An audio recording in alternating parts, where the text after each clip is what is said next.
This episode of The Minimalists is brought to you by nobody, because advertisements suck. The Minimalists.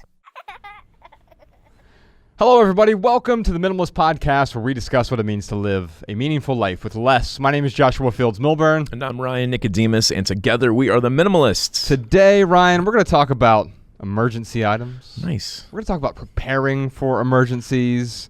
Nice. And we're going to talk about when it's appropriate to hold on to certain just-in-case items. Or, yeah. Oh, yeah, we'll get into that. I don't know if this is the perfect time to release this episode or if it's too late, but because of the pandemic, it's like if we could have put this out pre-pandemic, maybe people wouldn't have impulse bought. Yes. When everything started hitting the fan. Oh. But also, sometimes you got to learn those hard lessons. So releasing this post, well, I guess we're still kind of in the pandemic, but we're skilled. We are experienced pandemicers at this point. Well, that's the thing, right? Yeah. We are always in the middle of some sort of personal pandemic. It may not be a widespread pandemic. There's always some sort of emergency that's going on in our lives. Now, most of these emergencies are sort of self-induced. Remember back in the corporate world, we were always putting out fires. Oh, yeah. And they were self-created fires, though. It was like we were pyromaniacs, but we were also amateur firefighters. And it was constantly, all the time. In fact, I love that you're talking about pandemic preparation, because there is always sort of this emergency or something around the corner, some sort of crisis that is on the horizon somewhere. Even if it's not to us, it could be within our community, to our friends, family, loved ones, distant relatives, some other country. And so our new book, which is called Love People Use Things, it comes out in July. By the way, it's available for pre-order if you are in the UK, Ireland, Australia, or New Zealand. LovePeopleUseThings.net. If you're watching on YouTube, I'll hold up. You can see the beautiful cover. I have a copy, an early advanced copy of the book here. Ryan, the preface to this book is called Pandemic Preparation. I'm just going to read a little bit. Now, the first paragraph here I'm going to skip because I want to save it for when the book comes out. I wrote it in the same style as one of my favorite crime writers. I always wanted to write sort of genre crime fiction. And I tried some in my 20s, and it just never went anywhere. In fact, there was this novel I worked on called Just Past Central that the character died in the first line, the main character. Yeah. And so I was having trouble, it didn't go very far. Anyway, one of my favorite writers is a guy named Adrian McKinty. I did a quarantine conversation with him over on Patreon. And it was my favorite quarantine conversation that I did. And he has some very famous novels. Dead I Well May Be, his most famous one. Yeah, it's truly phenomenal. I wish book. they'd turned that into a movie. Yeah, they bought the rights and never turned it into one. Yeah. But his new book, The Chain, is optioned to be a movie, and it's a phenomenal book. Cool. Anyway, I wrote the first paragraph to the book in Adrian McKinty style. I'm not going to read the whole paragraph, but I'll read the first sentence here. The streets are a rumpant with uniformed men wielding Titanic assault rifles. That's the first sentence of Love People Use Things. Yeah. And I'm not going to get into what's happening. There's this post-apocalyptic thing that's happening early in the book. But I'll skip ahead to page 2. And it says this. Our new normal feels grossly abnormal. With the twin terrors of financial and physical uncertainty, an undercurrent of angst continues to pulse through our days. But perhaps there's a way to find calm and even to prosper in the middle of the chaos. Let's pause there for a second, Ryan. Chaos. When we're talking about emergencies, that's really what we're talking about. Yeah.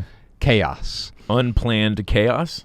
Well, planned chaos is not chaotic, really. Oh, yeah, that's true. And so when I think about emergency preparation, I think of two things. One is my favorite Mike Tyson quote, the great philosopher Mike Tyson. Of course, everyone knows the quote. Everyone has a plan until you get punched in the face. Yeah. And I'm paraphrasing, but that's you get the gist of it. And what I get from that is we can plan as much as we want. We can prepare as much as we want. But when the poop hits the fan, all of a sudden, the plans go out the window really quickly. Yeah. It's interesting because when you said that, it made me think of hoarders and how they don't know what they're planning for, but they're just holding on to everything. Like when I think of the show Hoarders, like how much stuff expired food, Yes. extra whatever. Right. And yeah, it's funny because they're always planning just in case, but I've never heard any of them actually articulate what they're planning for. And thus it creates chaos because I love that you just said that, Ryan. The thing I wrote down is, what are you preparing for? And I think about emergencies. I actually think there are 3 different types of emergencies. Now, comment on YouTube if there's another kind of emergency you want to comment on. By the way, while you're on YouTube, you can see I went to the dermatologist yesterday, and so if I apologize if my face looks a little bit crazy right now.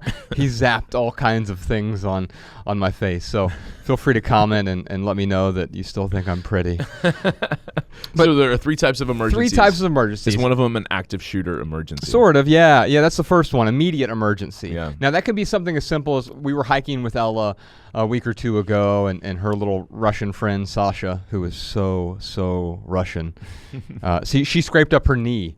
Olya is our friend. She cuts your hair sometimes, right? Yeah. And she's wonderful, and her son, she's Ukrainian. Her son is Russian, and although he's American, but he has a lot of Russian tendencies. So Ella busted her knee while we were out hiking in the middle of nowhere, and she's bleeding. And this little 6-year-old Sasha comes up to me and he goes, "Do you know the difference between me and her?" And I'm like, "What?" "I don't bleed like she does." Like, oh my. And when she was like back there crying because her knee was scraped up, he came up to me, and the first thing he said, this is not a joke, Ryan. He walked up to me and he said, "But she didn't even die." That's great. Now, I know funny. what he meant. Like, it's just like the way he communicates is sort of very blunt, like the sort of Russian way, the Russian equivalent. Anyway, the first type of emergency is some sort of immediate emergency. It can be something as horrific as an active shooter, like what we saw in Dayton, Ohio a couple years ago. Yeah. It can also be where you just skin your knee, or you break a bone, or you have to go to the emergency room. An immediate emergency. Anything that can happen that is immediate needs to be taken care of right away. That's why we have emergency rooms. That's also why we have emergency items like a first aid kit in the car or in the house. In fact, I have a first aid kit in my car, and that really helped with Ella's busted knee, right? And so I only keep 3 things in my car. There's only 3 things in my car. There's literally, you open the glove box, there's a black envelope with my registration and insurance card. So that's one thing, the envelope. 2 is in my center console, I have some tissues because like a little slot for tissues right there. If there wasn't a slot, I don't think I would keep them there. And then in the back, I have a first aid kit. And it was ideal to have right there. I'm so glad that we had it. And so that's what I was preparing for, right? Now, the 2 other types of emergencies. The other is a sort of stay-at-home disaster. Now, that can be short-term, where it's like, oh, my God, you had power that went out for how long? 4 days. Oh, my. I know. And in so, Hollywood. Yeah. It was crazy. Back when you lived in Hollywood. Back when I lived there, yeah. Yeah. It was nuts. And so when you were there and the power went out, that was sort of a stay-at-home emergency or disaster of some sort. That was sort of a planned disaster. You kind of knew about it. You didn't know it was going to be as long, though, right? Yeah. Thank goodness for having lived in Montana for as long as we did, because there was when Mariah and I first moved in together, there was a point where we lost our power in Montana during the winter, and I had to take a shower. So I was like, well, I guess I'm just going to, I think about Jolene Smith and the Flinch and, everyone who talks about taking a cold shower. I'm like, well, I'll just take a cold shower. Montana cold showers are different. Oh, dude. Yeah, it was brutal. So when I had to take cold showers when my power was out recently, it was nice to like compare and contrast. Like, oh, you know what? At least this isn't a Montana cold shower. Yeah. It was still very cold. But yeah, by the end of the shower, it wasn't numbing, where like the Montana one, I was very numb after taking that cold shower. Well, especially because there's nowhere to go warm up either. Right. It's just cold in Montana in the winter, right? Yeah. So what are you preparing for? Is it an immediate emergency? Is it a stay-at-home? So the stay-at-home thing can mean maybe we need to stay at home for a prolonged period of time. And now the third one is what I would call a go emergency. Or an evacuation emergency. So your building is being evacuated because of a natural disaster like an earthquake or a tornado or something. And so you want to have some sort of grab bag, a go bag. In fact, on the Maximal episode this week, we're going to talk about exactly what's in your go bag. Oreos. Just an entire bag of Oreos. And in fact, you inspired me to create my own go bag, and I want to talk about that process as well. And so those are the three types of emergencies: immediate, stay at home, and then sort of evacuation emergencies. And so what are you preparing for? That's what we're going to be talking about today. Returning to Love People Use Things here. I didn't know it at the onset of this project, but while quarantined in my home during the pandemic, I realized that Ryan Nicodemus, the other half of the Minimalists, and I had spent the last 2 years writing not just a relationships book, but, in many ways, a pandemic preparation manual. If only we would have gotten this book into the hands of struggling people, those in debt, those whose priorities aren't shaped by their values, those consumed by consumption before the spread of the virus, we would have prevented a great deal of heartache, because intentional living is the best form of preparation. Amen. You can tweet that podcast, Sean.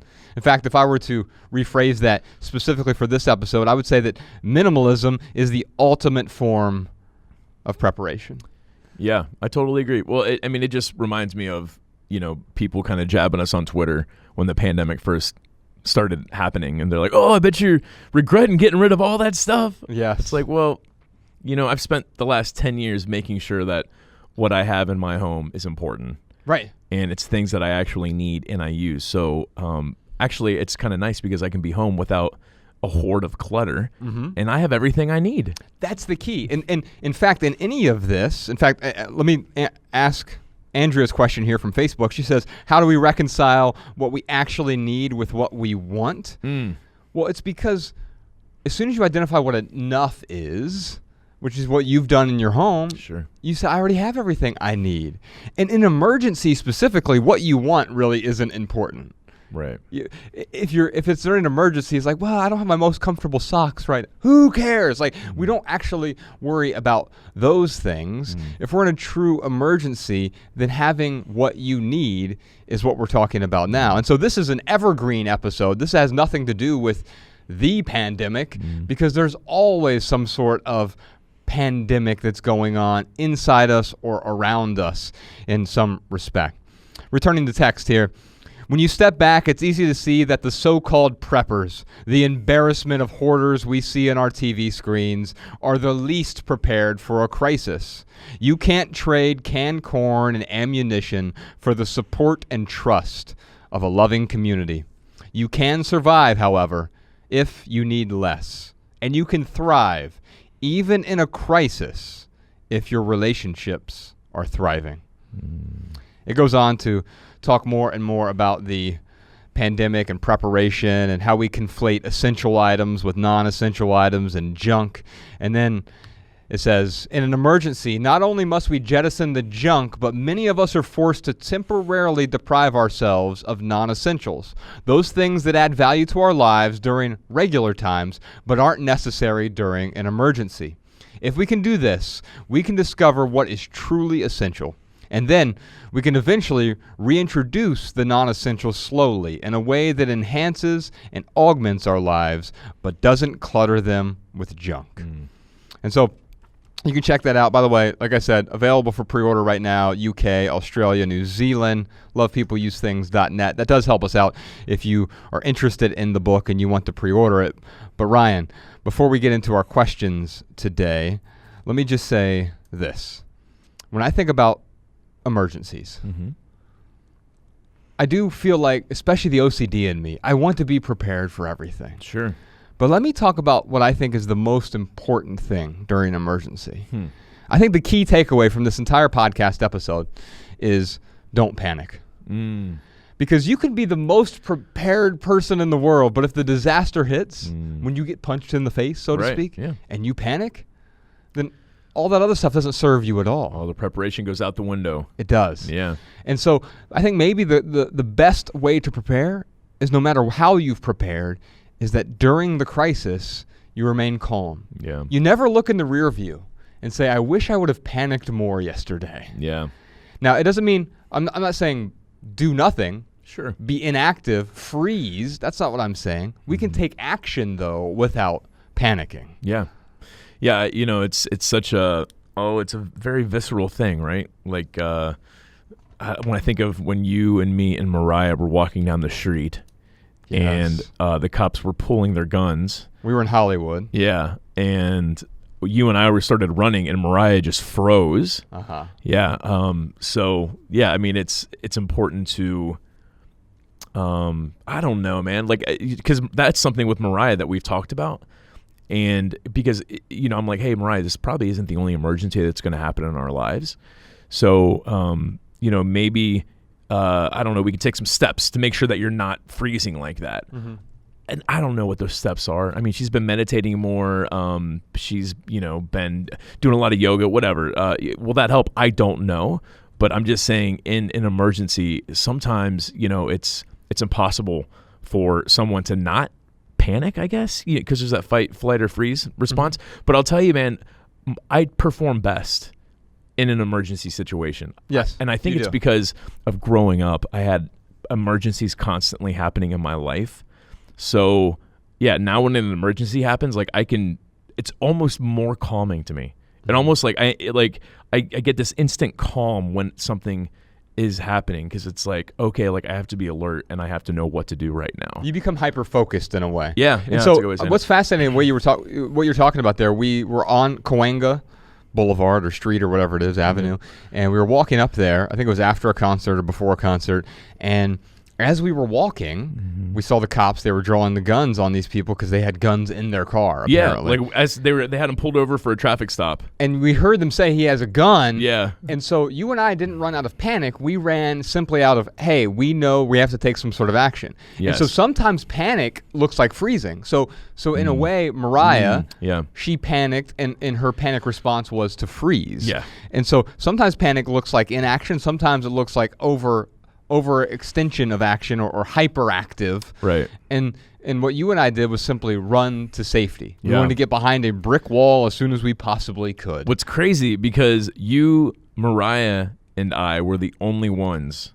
Everyone else was going toward it running with their away. cell phone. Yes, they were all had their phones out and they're like starting to record it. Oh my gosh. And so that's a type of emergency, or certainly it was on the precipice of an emergency. I want to say this before we get into our next question, Ryan. You've seen Jack Reacher. Oh yeah. With Tom Cruise, based on the novels.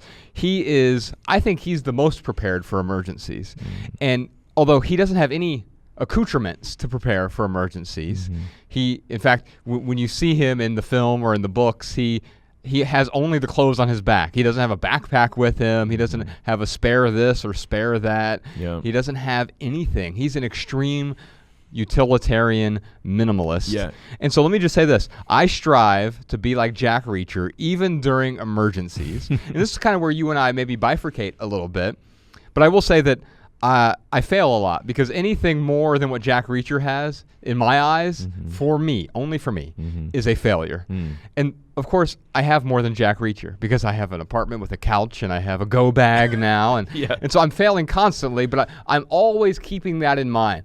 The most prepared person in an emergency is a fictional character called Jack Reacher, and where he is prepared because, why? Because he'd never panicked. Wouldn't that be the most boring Jack Reacher movie ever if it was like he was just like avoiding an earthquake?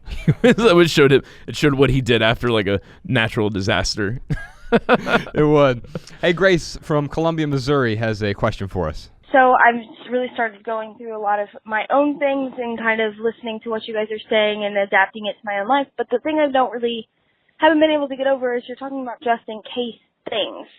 And I totally get it. We have a lot of things in our room. I can probably think of 10 at this point that are just in case items, in case we need to fix something or in case something happens.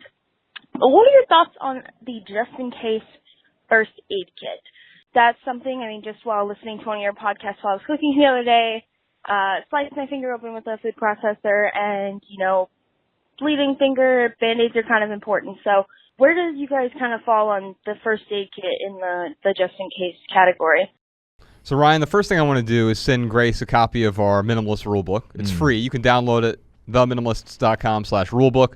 Or if you want the audiobook version, Ryan and I did like a little mini podcast series with the audiobook. We even made up a few new rules on the fly. I'll tell you, strangely, it's one of my favorite things that we've ever done. It was a 2.5-hour sit-down conversation where we really fleshed out these rules and showed how we applied them to our own lives. Yeah. And I want to talk about 3 or 4 of those rules in particular that I want to outline for Grace, because I think we get confused. She's right. Just in case, 3 most dangerous words in the English language, and yet we use those words to justify holding on to virtually everything. Yeah, it's easy to do. Yeah. It's really easy. I mean, every time you get a new electronic and it comes with like those extra cables. Or manuals. Yeah. I got to keep the box. Yeah, it's funny. The manuals, that is now the easiest thing to get rid of because they're all online. Mm-hmm.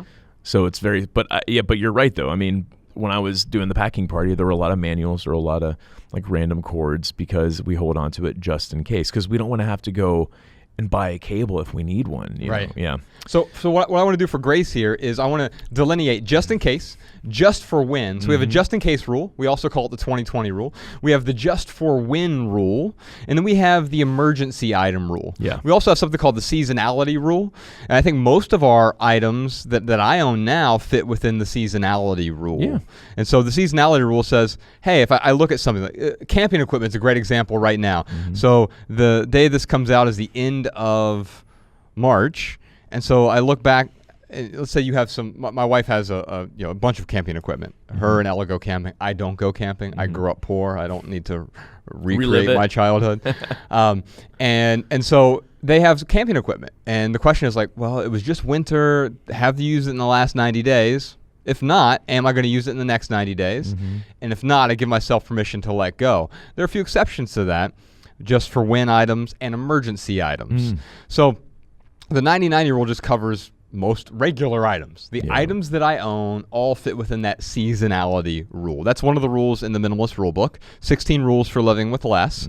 And the just in case, here's what I did, Ryan, is I went around my house. I took a complete inventory of all of my just in case items. And there's none.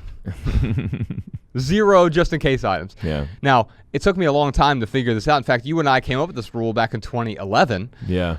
The 2020 rule. You want to talk about that? Yes, it's when we realized we were the biggest hypocrites because it was our very first tour.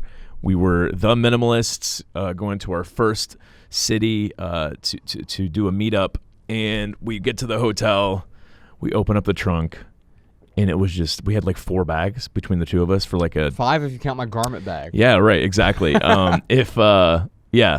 It was, I just remember thinking like, oh my God, we are the biggest freaking hypocrites. And then we started talking about like, why is it? Why do we have all of these bags for, what was it, like a 10-day trip?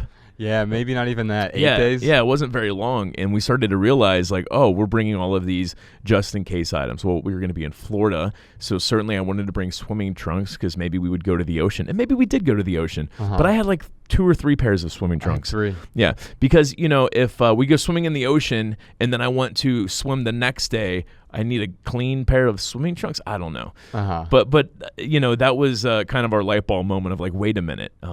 Do we actually need all of these just in case items? Let's say we, tried to Jack Reacher it as much as possible and we got rid of all the just in case items. What would happen if we actually needed something? And what we realized is that we could probably get any of those items that we had just in case. We could probably get them in less than 20 minutes for less than $20. And we started to apply that rule to our lives. How many times have we bought something? A decade later, I think it's been 5 or 6 times. Between the both of us. But yeah, and so think about that for a second. So on average, it's been three times. Let's just say I had to use it 5 times just by myself in the last decade. That means that I spent $100, less than $100 really, replacing 5 random widgets. In fact, I wrote about this a little bit in Love People Use Things. I gave some examples. Like there was a pair of scissors I had to replace, and there were a few other things. I had to replace a toothbrush once because I usually carry like a Go toothbrush in my toiletry bag, and it just lives in there for when I travel. Yeah. And I got rid of that. And I got to a hotel and went to go brush my teeth. I was like, oh. I forgot it. That's right. But then I just went down to I don't know if it was a CVS or whatever, and like just picked up a toothbrush. And then even most hotels now, they'll give you a toothbrush in a lot of these places. Yeah. And so you can get it for free. But spending that $100 on 5 items, because at first it sounds like this incredible rule of privilege. Oh my God, I'm going to spend $20 every day on replacing these just-in-case items. I have tens of thousands of them. Well, no, that's the whole point. All these just-in-case items we're holding on to, we never end up using them. Right. Or if we do, it's 5 times in 10 years. Okay, I spent $100, and it gave me permission. That $100 gave me permission to let go of tens of thousands of just-in-case items. Yeah. There are, however, a few just-in-case items that I do still hold on to. We call those emergency items. In fact, we have an emergency items rule in the Minimalist rule book, 16 Rules for Living with Less. And I'll just talk about a few of those. I wrote down some. I have a fire extinguisher at home. Let's talk about what an emergency item is. Why is it different from a just-in-case item? An emergency item is something that I know I'm not going to need in the next 90 days. It's not most likely. But I hope I never actually need it. Right. And so it's only that I need it for an emergency. So a few examples. First aid kit. Now, I ended up using one in the last 90 days personally, but I hadn't used one in, I don't know, probably 10 years previous to that. And yet I had it, so I was prepared. Yeah. I have a fire extinguisher at home. I have, that's like any sort of immediate emergency. What's interesting is like what you have today for emergency items is different than when you lived in Montana. That's true. So when you're planning these, well, hopefully you're not planning emergencies. Right. But when you're planning to get these emergency items, you have to be very clear on, okay, what do I need in my city? Because you might be in a hurricane area, you might be in a forest fire area. In Montana, like we had to have chains For our tires. Yeah, that I probably only used those 2 or 3 times.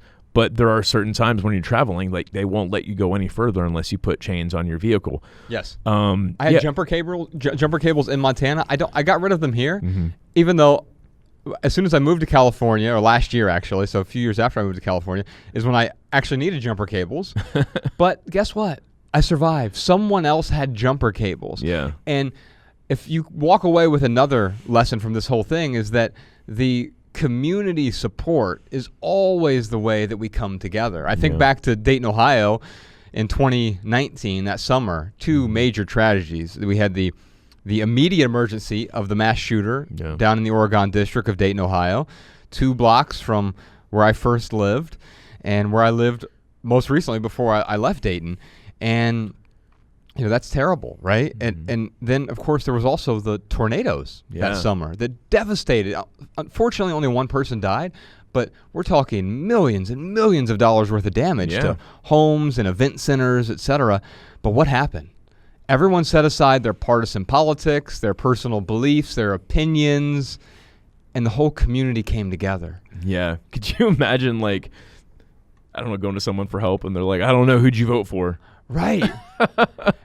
Because all of that is window dressing when we're really caring about people. Yeah, it's almost like we have the reason why we can care about politics the way we do is because we have too much time on our hands. We're so comfortable. Yeah. It's like we have this, we have the time and energy to get angry over whatever, Facebook feeds us to get angry at. You're absolutely right. And let me talk about a few. This is an incomplete list of potential emergency items. We talked about chains, fire extinguisher, first aid kit. Here's one that I think is the most important: an emergency fund. Yeah, absolutely. And so, you and I both have a 6-month emergency fund. Took a long time to sort of build that up. Yeah. And it's one of Dave Ramsey's first baby steps when he writes about that in the Total Money Makeover, setting aside $1,000 at first, and then eventually, once you've paid off your debts, having 6 months of income so that if some other emergency happens, I have enough money that I'm not panicked about that. Now, it didn't happen overnight. It took a long time to be able to build up that nest egg. Years, in fact. But being able to do that gives you that peace of mind to prepare for any sort of, now all kinds of, that can cover a medical emergency, it can cover a car emergency, so you don't have to go into debt. Really important there, because I don't ever want to go into debt. Yeah. We can talk about food and water. So that is the one thing that I have for stay at home. We have 2 weeks worth of food. We just do cases of sardines. And I know about food fatigue and all these other things, but for us, like, we know, like, in an extreme emergency, we at least have enough food to eat. 2 weeks worth of sardines and 2 weeks worth of water. filtered water. And we have that's all we have for food and water at home. But then also medication. We're going to talk about medication on the Maximal episode. Like, how do you plan for medication if, say, you're a diabetic, for example, and you need several months potentially. Yeah. We have some ideas around that. I know some people even have a generator at home. My building doesn't have a generator in it. I live in an apartment condo complex, and we don't have a generator, but some people find that. And then a go bag. We're going to talk about that on the Maximal as well. Go through your inventory and what was in there besides the Oreos. Right. Self-defense items. Now, you and I have a different view on guns, and we're going to talk about that a little bit we have a question on the Maximal episode, and we'll talk about our sort of differences on guns, and also where do we agree there on guns and ammunition. Cash can be an emergency item. For me, community help is number one. A P100 respirator or an N95 mask. We realized how important those were this past year. Yeah. And so especially if you want to filter out particulates, the regular masks that we use, the cloth masks or whatever, they can be fine if I'm sneezing in a grocery store. Right. That can really help. It's going to help you from spreading particulates. Right. Doesn't really help you from breathing in the particulates. Yeah. And maybe even if it does marginally, it doesn't help nearly as much as a P100 respirator. Yeah. And so you can buy those relatively inexpensively. I have a couple N95 masks in my go bag, which we'll talk about. And then I'd love to hear from you. What emergency items do you keep? You can let us know in the YouTube comments. And I want to talk to you about just for when items. So how do I differentiate just in case, just for when? A just for when item is a sincere want that doesn't fit within the 90-90 rule. It's something that adds value to our lives. We can probably do without it. It may not be a need, a true essential need. And we also might not use it in the next 90 days. Here's a few examples. Quite often these are consumables: toilet paper, paper towels, tissues, toothpaste, etc. We don't buy our toothpaste one nurdle at a time, as I often say. For me, it's catnip. I accidentally ordered like 6 bags of catnip. Accidentally? Yeah. Were you drunk ordering? No, I ordered one thing of catnip. Oh. And they sent me 6, and I looked back, and it was like I don't know, $5 or $6. Yeah. Which is usually what one bag costs. So I just didn't see that the quantity was 6. And I was like, well, I guess Mac has enough catnip for like the next year and a half. Right. And so instead of throwing that out, right. Now you could, I guess, find other people who could donate use it, but it doesn't go bad. And if it was bothering you, then you could find an alternative. And that's really what it comes down to, right? Yes. Like, is it bothering you? It always comes down to what is your comfort level. Yeah. And for me, I prepare just beyond that line so that I am a bit uncomfortable, because you're not supposed to be comfortable during a crisis. If you're extremely comfortable during a crisis, then it's not an actual crisis, right? And so I think about other just for when items. These aren't emergency items. Seasonal decorations. So, for example, we have Christmas lights for a Christmas tree, right? We have ornaments for a Christmas tree. Right. So, like in April, if you're doing the 90-90 rule, right, it's not going to, technically you have to get rid of it, but you can look at those items and say, oh, yes, I know I'm not going to use them in the next 90 days, but I will use them when Christmas time rolls around. And then I have to be honest with myself, because if I don't use it for a year or two, then it's like, okay, I'm going to give myself permission to let this go. I also have a few just for when boxes in my house. So I have 3. As soon as you walk in my house, in fact, if you see it on our latest documentary, Less Is Now, on Netflix, when Ryan comes in and we're hugging each other, there's a little closet there to the left-hand side. If you're walking in, it's to the right-hand side. And I have these 2 small bins, and we call them just for when bins. And Bex and I, in fact, just went through them yesterday and made sure there was nothing that we're like, okay, is there anything we want to get rid of in here? It's just basic things like light bulbs, zip ties, and a sewing kit. Yeah. A little bit of paint like spackle, and some duct tape. Some bleach and a shovel. Wait a minute. Tarps. 50-gallon black garbage bags. Yes. Yeah, I think about the just for one stuff for me. Like, I have a toolbox, and I probably have to use it only, once every year, twice a year, something like that. Oh wow! But yeah, it's important to be able to be honest with yourself and ask, like, oh, am I actually going to be using this at a certain point? So every time I see those tools, because it does take up some room, I look at those tools and I'm like, oh, because it's, I don't know, it's yay big. Right. If you're watching the video, no, what is that? About 1.5 feet by 1.5 feet. It's just like a like kind of a tool bucket, I guess. Okay. But every time I see that, I'm like, God, that thing takes up so much room. I think about getting rid of it, and I'm like, no, like, dude, you are going to use those tools. You actually use it. Yeah. And that's the thing. That's the key with the just for when item. You are certain you're going to use it. Mm-hmm. The just in case items, you're like, I'll probably use that someday. Maybe. I'm not sure. Yeah. But you actually won't. And that's where the being honest comes in. The emergency item is, during an emergency, I hope that I will have this on hand. And that's how I delineate. Now, I have one other just for when item. Actually, two I want to talk about. One for me is a photo scanner. That was a regular item for a long time for me. Yeah. But now that I have a scanner on my phone and I've scanned all my photos are uploaded to the cloud, I don't need the photo scanner anymore. And so I'll probably just get rid of it at some point. Yeah. Because I don't need it anymore. Yeah, I need it. So next time you come to the office, bring it. All right. Yeah, I need to scan some photos. There you go. actually. Minimalism. Minimalism. That's right. And I have a just for when medicine box as well. So right above our fridge, we had NyQuil and Advil and any prescription medications we have.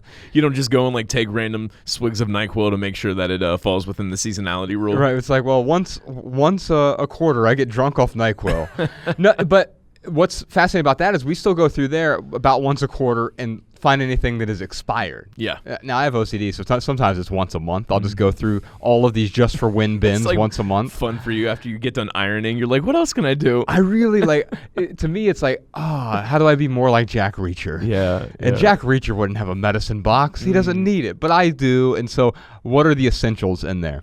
Now, Ryan, there are these what I would just call BS emergency items. Now, we've seen people in a crisis who panic, they overreact, and they don't act in accordance with their values because of that momentary panic. Yeah. Now, you mentioned the freezing earlier, but I saw this video of this woman who was down in Florida during a hurricane, and they were forcing people out of their homes because otherwise they were going to drown. Yeah. And they're like, grab whatever you need right now, but only what is essential. And she comes barreling out of the front door with like a 7-foot house plant. Wow. It's taller than her, and she's trying to carry it. It's getting stuck in the door jamb.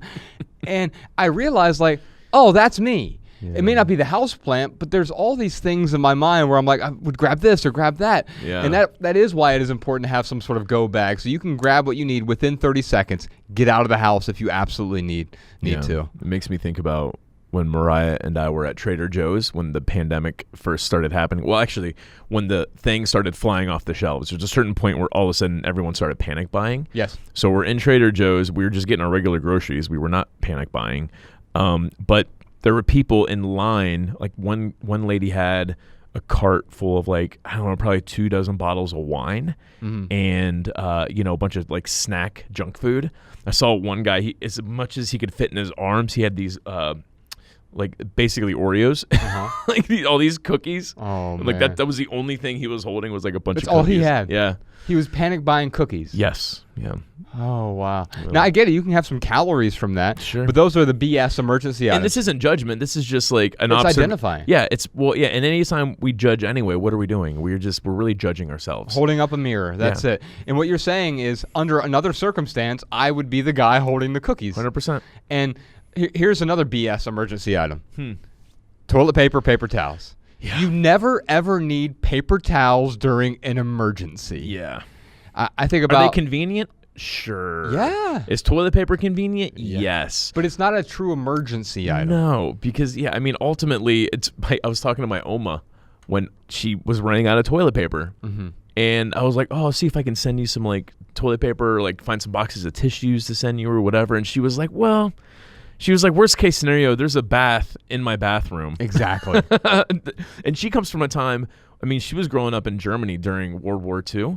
So they didn't have electricity. They had outhouses. She was making a joke about how when she was a kid, they would use newspapers as toilet paper. Yeah. And she joked around about like her and her sisters and her mom always having black butts because the ink would rub off onto their butts. Oh, yeah. Yeah.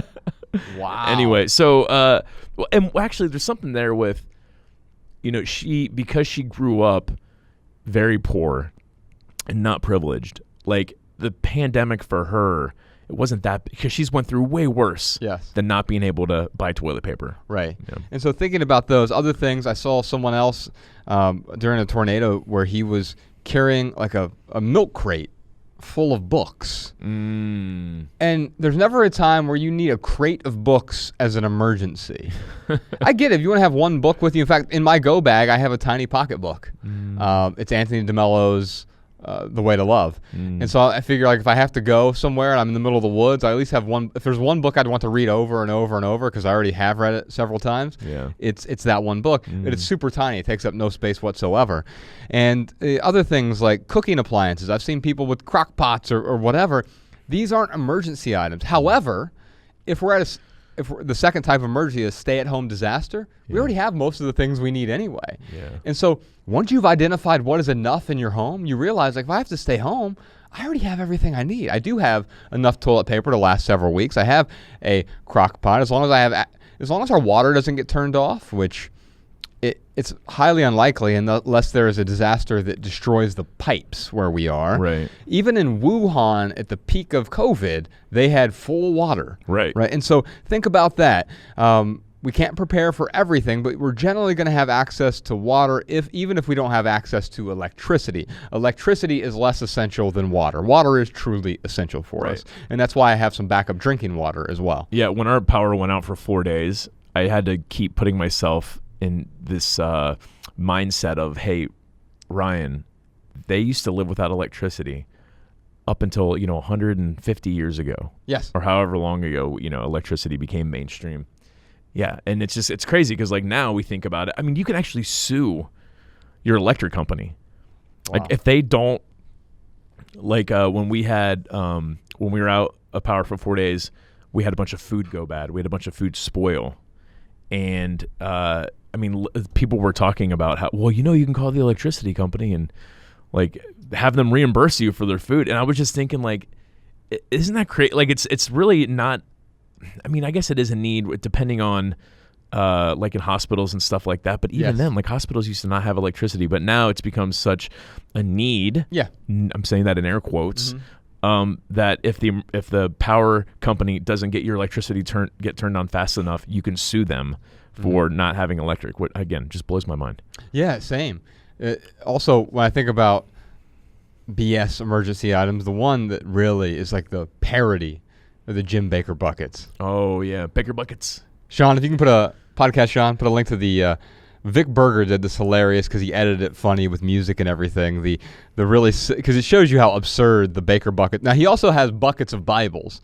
So if you want buckets of Bibles and buckets of the preparation food, it's literally, and he used them like as furniture as well. It's so absurd that it's hilarious. Yeah, we'll put a link to that video. It's a YouTube video in the show notes. Ryan, what time is it? You know what time it is? It is time for our lightning round where we answer your text messages. You can text your questions and comments to 937-202-4654. Yes, indeed. Those texts go to both of our phones. Now, during the lightning round, this is where Ryan and I answer questions with a short, shareable, less than 140-character response. We put the text to these minimal maxims in the show notes so you can copy and share our pithy answers on social media if you like. And now you can find all of our minimal maxims in one place.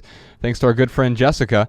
Minimalmaxims.com is that place. Yeah. Christopher has a question for us. What books, websites, podcasts would you recommend as resources for information regarding emergency preparedness? Have you heard of Love People Use Things? Right. Although you can't have it in your house right now, but you can have it in your house this July. That's right. Until then, you're screwed. That's right. Well, it's an interesting question because, what Christopher's asking for is, hey, are there people's recipes that you follow? Yes. And if so, what recipes are those? Well, let me answer that because I like the way you sort of rephrase that. If I give you a pithy answer, I would just say this. Yes, there are some recipes out there, but keep in mind, their emergency is not your emergency. And so because someone prepares a particular way doesn't mean that's how you're supposed to prepare. There is no supposed to prepare. Right. It is what is appropriate for you. Let me tell you one that works personally for me. This works really well. When in doubt, go without. Yeah. What do you got for us, Ryan? During a disaster, your community is more important than your hoard.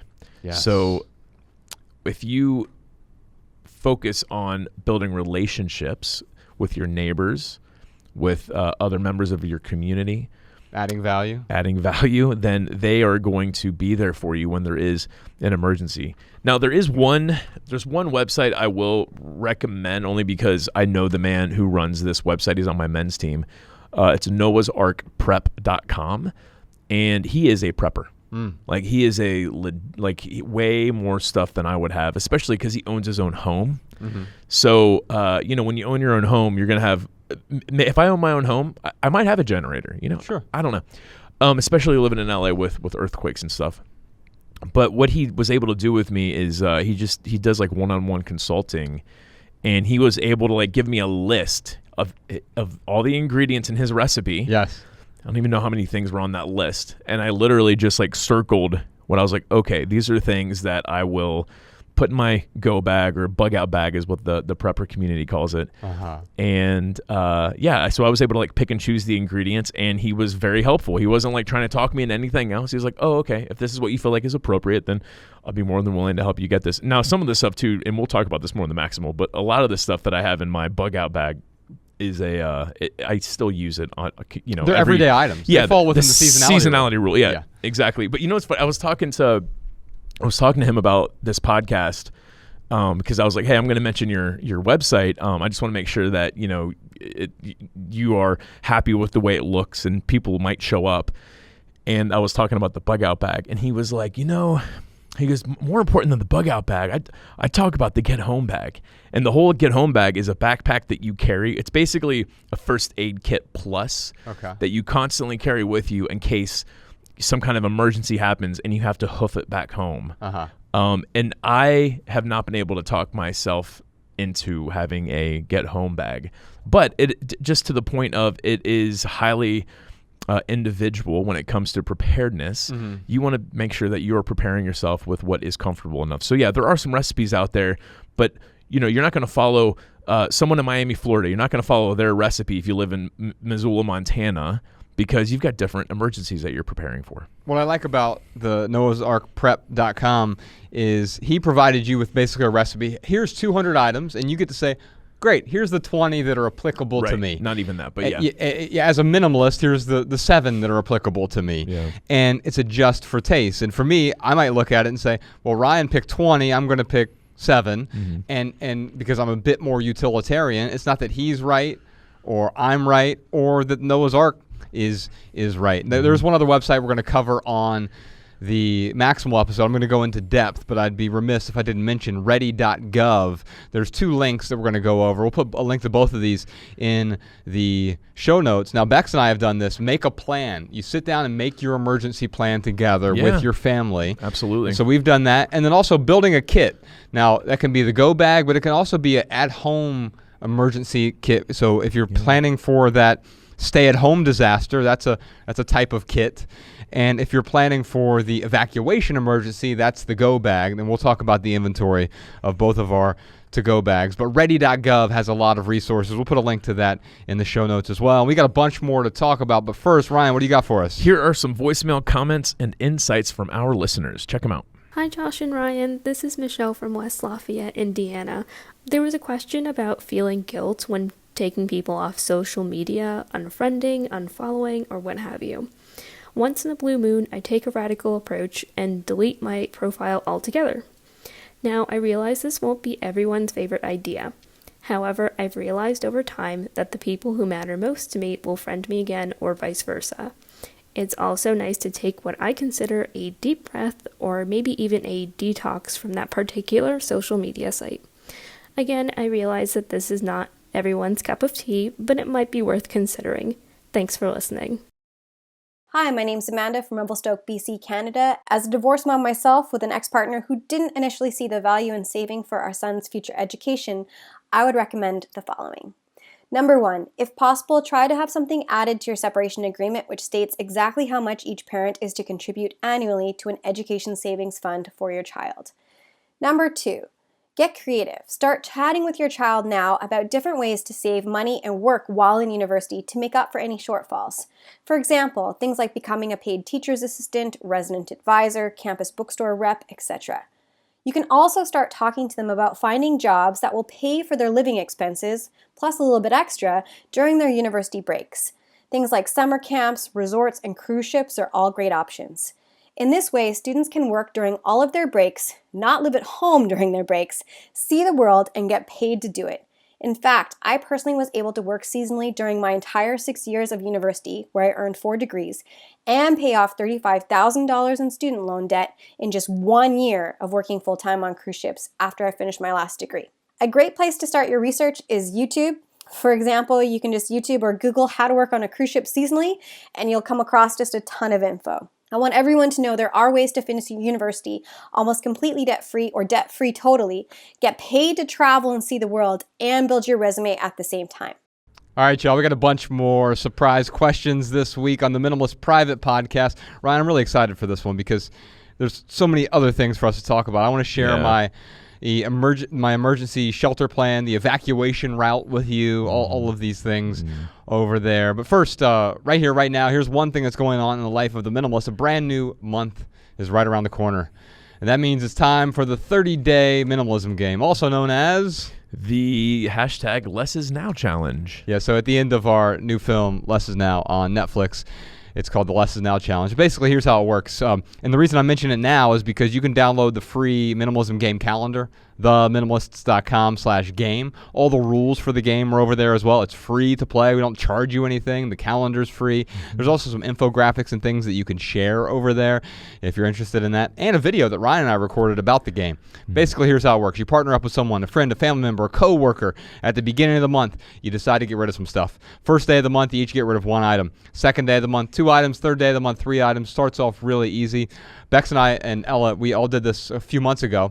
In fact, you can see all of our progress. Even as minimalists, we found a way to get rid of stuff because, it was time for us to let go of a few things. And we actually played together. You can see the progress on Bex's Instagram account. She's at Minimal Wellness. She posted photos of all the things that we let go of. Basically, we just got rid of 500 of Ella's toys. It was fine. We didn't have a problem at all.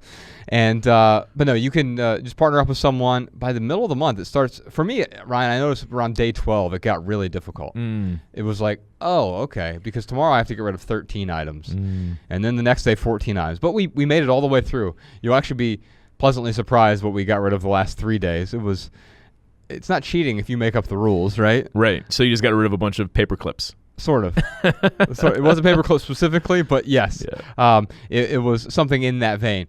Anyway, you can download the free calendar right now, theminimalists.com/game, and you can play with your friends, family member, coworkers. Whoever goes the longest wins. If you both make it to the end of the month, then you've both won because you've gotten rid of about 500 items, and that's a phenomenal start to simplifying your life. For our added value this week, Ryan, I want to play this song. This song has been stuck in my head. Beck sent it to me a few weeks ago when we were apart, and I just played it, and then I played it on repeat over and over. It's James Blake. He has a song called Mile High, and it's featuring Travis Scott, of all people. It's from his new album, Assume Form, but these lyrics really stood out to me. The lesson's always there, that less is always more. When you're alone with me, you never come up short. And there's something we've been talking about today about being with your community. And if you have a community, if you're adding value to other people's lives, you'll never come up short, even in an emergency. Absolutely. So enjoy this song. It's called Mile High from James Blake. By the way, we have a bunch more surprise questions this week, like, are guns and ammunition an appropriate emergency item? How can we avoid preparing out of fear and instead prep like a minimalist? How do I accumulate adequate medication for an emergency?